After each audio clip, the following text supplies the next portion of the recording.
আরে বাতিজা অনেকদিন তো হচ্ছে পকেটে কোনো টাকা পয়সা নাই, যে কিছু খামু টামু দোকানে যে যামু কোনো চাটা যে খামু এটারও তো টাকা পয়সা নাই, কি করা যায় কত? আসলে তো কাকা চাটা যখন খামু পকেটে তো কোনো টিয়া হয়েছে নাই, মানে এক জায়গাতে একটা ধান্দা আছে বুঝুন নি, মানে এটা করলে পকেট করে টিয়া চাটা সবই খাইতে কি কর বাতিজা, সত্যি কথা বল। আরে তাহলে তো হয়েই গেছে কাজ, তাহলে আজকে চল দোনো মিলে শুরু করে দিই। আচ্ছা বাতিজা তুই যে কইলি যে দান্দাটা আছে, দান্দাটা কই আছে? আজ ওই এদিকে একটু দূরে আছে বালুর মাঠে। টাকা পয়সা হইব অনেক? অনেক হইব, 400 টাকা পাওয়া যাবে। তাহলে তার কথাই নেই, চল শুরু করে দিই। আয় চল। শালার ফুল শালারা আমার কাগজ সরা তোরা চুরি করে খাবি, দাঁড়া বিষয়টা আমি দেখতে আসি। যাইতে আসি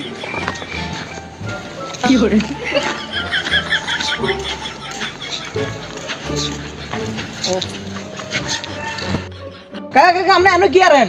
কি হয়েছে রে, কি হয়েছে?